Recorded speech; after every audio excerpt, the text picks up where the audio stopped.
hello. Welcome back to Talk About It. My name is Anvil Wiskus. I'll be your host today, and I'm so grateful that you are here and you are joining me. If you are brand new to Talk About It, welcome. It is a post-grad centered podcast that posts every single Wednesday, and I'm so grateful that you are here and you are joining me. Hello, my beautiful friends. Happy Sunday. I'm recording the Sunday before the Wednesday that this comes out, and vibes are a little different this episode. Wow, it's currently raining. It's very foggy and it's a little chilly. So, complete Uno reverse from last episode, completely different atmosphere and surrounding from last week's episode, but we're finally truly, officially, currently now in fall. We are in fall. We have immersed into fall. Thank the Lord. I am so happy about it.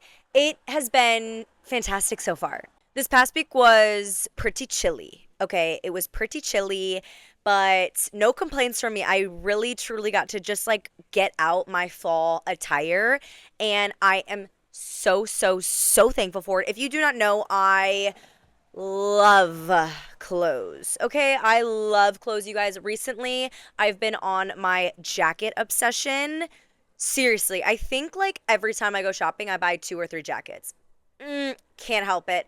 I am on a roll. I think this is like a time capsule need.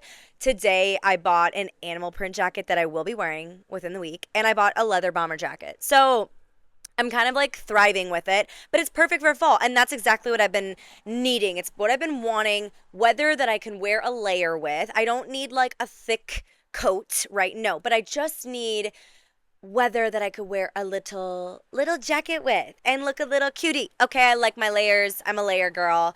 And so yeah, that's been a highlight of the week for sure.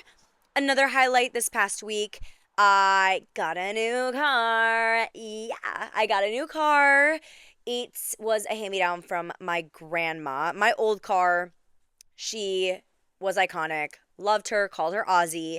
She was fantastic. She was a Ford Explorer and loved her. Still love her. But she was old. She had like 165,000 miles on it. It was a hand-me-down from my mom from like literally decades ago. I remember when she got that car, and I think I was in like middle school. And then it went with my brother when he moved, and then he moved again, and we decided to bring the car back up, and I was in a Ford Fusion, and a Ford Fusion plus winter does not mesh well. It was horrific. It was horrific. I hated two-wheel drive.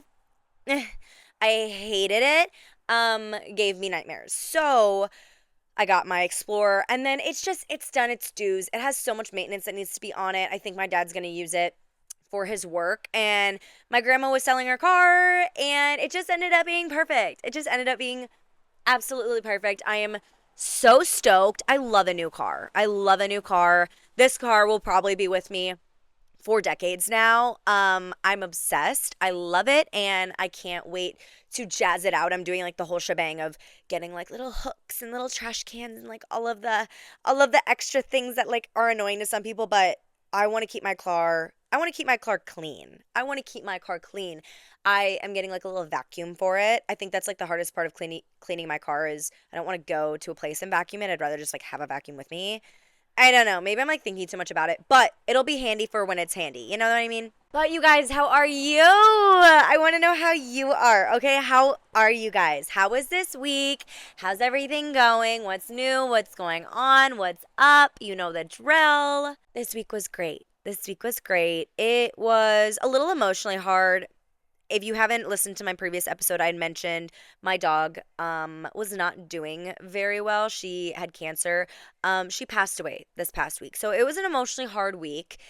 Still kind of emotional, but I will say that I believe God has a plan for everything, and she was a very beloved dog. She had an amazing life, and that is giving me so much peace. We never know, like you don't know if they're in pain, you don't know what they feel. We don't know how deep animals go, but she was such a special dog, and I'm just grateful that we had a couple extra days with her, and even though it was a very emotional past couple days, I am now on the other side, just very thankful for having the chance to have had a dog, having the chance to have such an amazing dog. It's very rare that you really get to experience that. And I have been blessed to experience that my whole life. And we still have another dog. And so my dog's name is Nala. Nala B is getting so much love right now.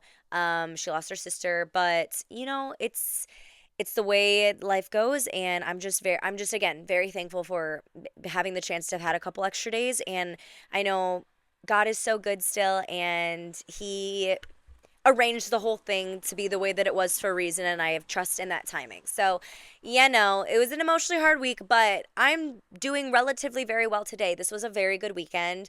Um, yeah, I'm tired. I'm tired, but newsflash, you know what I mean? But you guys, this week's episode, I want to talk a little bit about a side of dating, okay? Not having this be like what to do dating 101. I'm kind of in the field, I'm kind of not. I don't know. I've had my talk about singleness and whatever. I've done my spiel, but I have been very, very, very passionate about having high expectations for relationships and for dating and for any kind of person that you're bringing into your life. I have just really been in an era of just having high expectations, not only just for myself, but the people that I bring into my life. And so for today's episode, I was just really feeling inspired to just like kind of dig in and kind of dive right into just maybe talking about the topic a little bit more, because I think that high expectations can have a really good side effect and they can also have a really negative side effect. And so I really just, let's just do it. Let's just do it, you guys. Let's dive in, okay? Let's get on and talk about this topic. Let us talk about high standards. I'm going to cheers us. This is our new norm. I have a travel size little small version of an Olipop today. It's a mini. It's a fun size. It's a fun size. It's a fun size Olipop. Strawberry vanilla. You know the drill. So cheers. Cheers, my beautiful friends. This episode is going to be fantastic and wonderful. I'm feeling passionate. I'm feeling like my brain is on right now. It wasn't on during the day, but I had some chips and queso, and I don't know if that just like completely boosted everything about me right now, but I'm feeling fabulous. I'm feeling funky and fresh and awesome. So cheers to this episode. Cheers to you. Cheers to me. Let's have a fantastic conversation. Cheers. I doubled that. I went back. I did two big sips. That was fantastic. High standards. High standards. First off, I kind of just want to think about like what are our thoughts on high standards? I don't mean high standards as like impossible standards, right? Like high standards as like the things that you need that are non-negotiables for you in a relationship. Like having high standards, things that are like this, and this. Like this is a non-negotiable. For me, when someone asks me what I need in a relationship, a few things definitely come to mind. I want to zone in on dating, okay? Because there's a lot of ways that this can transfer into friendships, and I think that that is completely different, in my personal opinion, about things and non-negotiables and high standards that I have for friendships. That's completely different, and I've acquired that over time as well. For my personal life, but as for relationships, I want to just zone in and focus solely on romantic relationships for this episode, okay? So just like take note of that this is solely, and this is like a disclaimer, this is solely for romantic possible relationships in my personal opinion. I understand that some of these like things that I talk about, it's completely dependent on the person and the situations and the things that they've done growing up and just what their lives are like. I want to also add a disclaimer for that. This isn't necessarily like judgment off of anything. I just feel like first and foremost, this is just my personal opinion. This is just what I have found, and this is something that is important for me, and it can change. I think this is like really important to say. These are things that can change. So just know as you listen to this episode, these are my personal opinions. These are my personal opinions. This is solely based on romantic relationships, and it is totally, totally different based off of people's personal experiences. My first non-negotiable is faith. I need the person that I'm with to have God completely at the center of their life, to have the person that I'm with be fully devoted, and that God is literally the most important thing in their life. I want him to be number one, and then everything else stems after that. I really, really, really, really am passionate about this one. Mainly because my life has changed so many ways since I have really truly started to devote my life to Christ. And I don't mean this person needs to be like perfect in it. I just mean that this person truly, undeniably loves God. He loves Jesus. He wants his whole life to be a devotion to Christ. I think that that is just like such a non negotiable for me for so many different reasons. And I think that I would never judge someone based off of the life that they have before Christ, but I really think that a key fundamental for a relationship that I want is to have God at the center. And so if God is my number one and God is my person's number one, that is such an easy thing to have be the center of our relationship is Christ. A second non negotiable is I need the person that I'm with to be optimistic. LOL. I'm a very optimistic person. I really truly try to allow myself to try my hardest to see the bright side in things. And even when days are bad, I mean, we're human, we all have those moments. But even when days and things are like fighting against me, I really try to put myself into a positive position. And I've been with people. I've been with people who are very pessimistic and who are very negative. So that is just something that like I don't want in my life. I don't want someone who wants to be negative. I don't want someone who wants to bring me down and who wants to bring themselves down. I think it's really inspirational when someone is able to lift themselves up and lift the people around them up. And so I think with someone who is very just optimistic and lighthearted and even in the hardships can find positivity and can find joy, I think that is just like a perfect representation and a perfect image of someone who I believe I would be compatible with and someone who I believe will be a constant cheerleader for me and lift myself up. I think another one, and these two kind of go hand in hand, is someone who is secure in themselves and who is also independent. I am a very, very, very busy person. I think part of the reason to why I have trouble getting into relationships is because my schedule is just so insane. It's so busy. I have committed my life to so many different things, and everything in my life is so important to me. I love the things that I'm doing with my life, but I really want to be with someone who is secure in themselves to not need me to be dependent, right? They don't need to depend on me. I don't need to depend on them.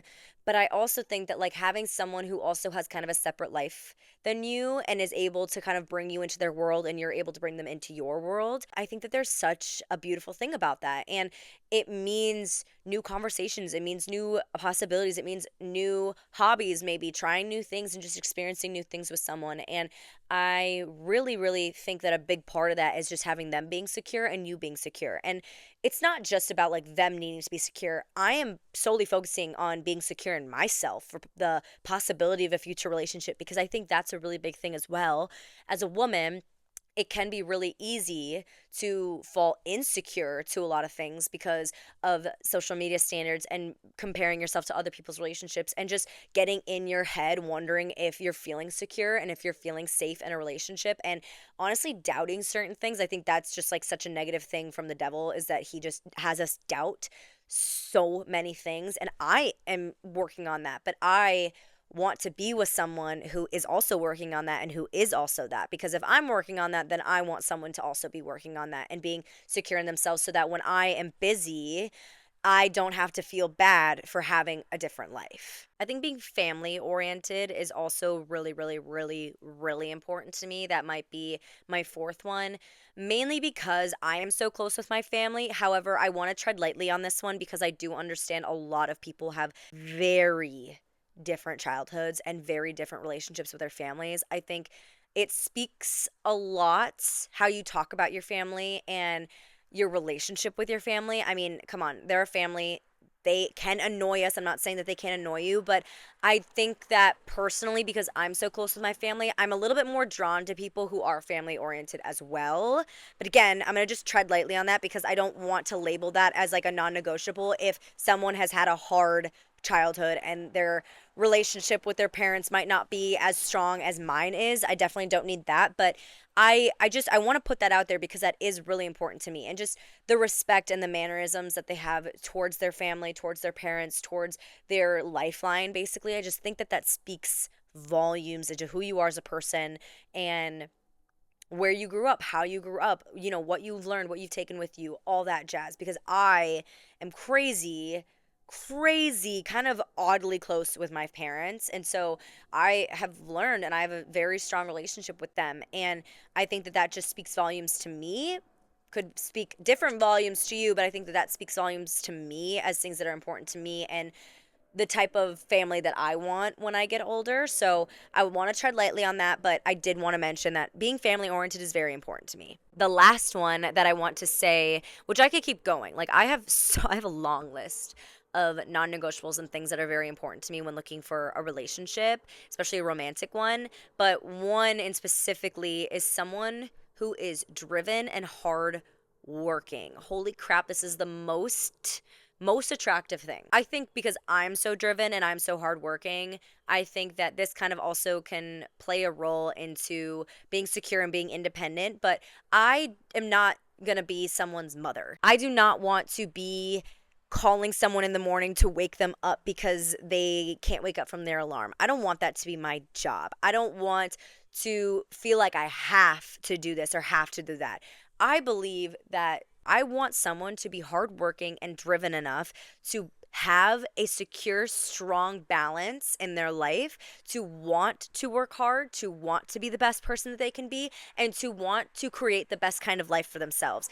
It can be full of ups and downs, but how you respond to hardships and how you respond to roadblocks in your life says a lot about you to me. And I think that because I'm someone who is constantly trying to be better and have a better life and just do better upon myself, I fall short sometimes. I'm human. I'm not perfect, but I do think that I find it very attractive and it drives me to people when other people are driven and hardworking, because then I feel like we relate. I feel like we're both doing things for ourselves and making ourselves better and then also coming together. So there's a quick little spiel, okay? There's a quick little spiel about things and non-negotiables that I have for a romantic relationship, okay?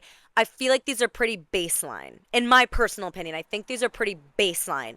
You might have other certain things that you need in a relationship. I don't know what that is. I would love to hear it. I would love to hear it because I do think that there's so many things that we should look for in relationships.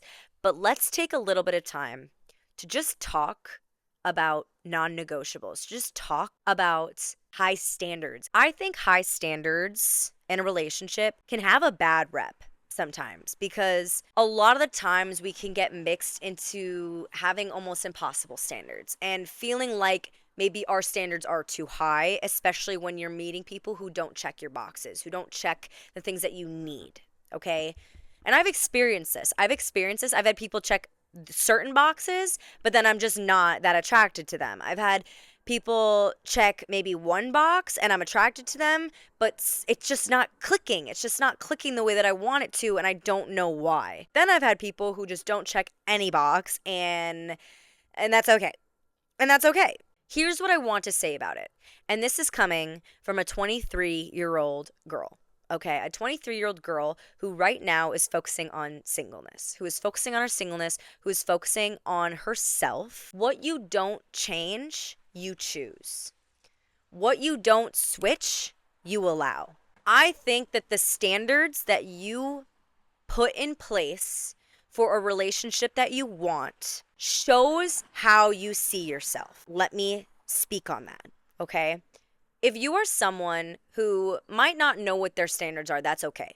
Okay, that's okay. We learn from experiencing, right? But if you are someone who doesn't stay true to your standards and what you want in someone, if you are someone who's like, okay, they check 4 to 5 boxes, okay? They check 4 to 5 boxes of mine in terms of standards, and you start dating this person, that one box will bother you. it will be something that is constantly flashing in your head, depending on what it is. It's going to be something that continues to stick out to you because it's the one thing that didn't check, okay?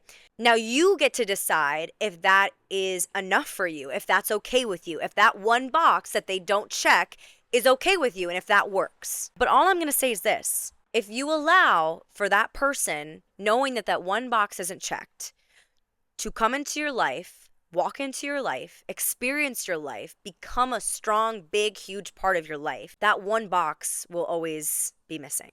Now, I'm not saying people can't change, but all I'm saying is this: you can't change someone. You can't go into a relationship hoping and praying that eventually that one box will be checked. That's completely up to that next person. And that is something that is so hard to accept because we hope and we pray that someone will love you enough to be that way for you. But you can't get into a relationship with someone hoping and praying that they end up changing and checking that box for you. Now, that is really hard to accept, okay? It's really hard to accept. It's a lot harder than we want to admit. You might be able to put up with this. You might be able to allow this. This might be something that is totally okay with you. You need to listen to yourself for that. If that box isn't checked, that will be something within yourself that you might lose. That might be a moral or a stronghold or something that's important to you in your life that you might lose. And I know that because that's exactly what happened to me. I was in a relationship where I didn't feel secure, which made me insecure. I was with someone who wasn't optimistic, which made me pessimistic. I was with someone who didn't barely even have a faith, and it made me struggle to pursue my faith. It was so hard for me to allow those things into my life and to act on those things that were so important to me because the person I was with didn't value those. And I'll just say this too. I wasn't perfect either. I wasn't perfect for this person either. They might have had things in their non-negotiables that I ended up walking over to. This is the point and the part of learning and experiencing and growing through relationships. High standards and non-negotiables aren't there to be a bad thing for you. They're there to protect you. They're there so that you hold yourself a little higher, so that you respect yourself a little bit more. So you don't just give in because you want a relationship, because you're hoping that one day you'll fall in love and that you'll experience something that everyone around you is experiencing. That's what I did. I just wanted to be in love. I wanted to experience what everyone was experiencing because I never had the ability to. And instead what happened is I completely lost myself because I wasn't thinking. And I don't blame myself for that because, again, I came out on the other side of it literally knowing so much more and holding myself so much stronger before relationship Annabelle. Before that, I would have allowed so much to slide with guys. But now I hold my respect so much higher. My standards are so much higher, where if someone is to cancel on me, if someone's to do this, if someone's to do that, if they're not being intentional with me, because I'm a very intentional person, if they're not intentional with me, I'll be straight up honest with them. I'll be like, listen, I don't think you're being intentional. I don't know the type of person that God has for me, but I do know that he will be amazing and wonderful and fantastic. He will be an answer to my prayers. He will have downsides to him because I have downsides to me. I'm not a perfect person, but I have faith in knowing that God has someone out there for me who I won't have to waver my standards for. I won't have to waver non-negotiables for. My person won't be perfect because you can't build your perfect person, but they will have the standards that I need in someone. He will be the strong-held person that I need. I believe that. I have faith in that. I have faith in that because I know God has someone out there who will be perfect for me. It might be different than my view and my intention and my mindset and my thoughts on who that could be, but it will be perfect for me, just as your person will be perfect for you. High standards are not meant to be a bad thing.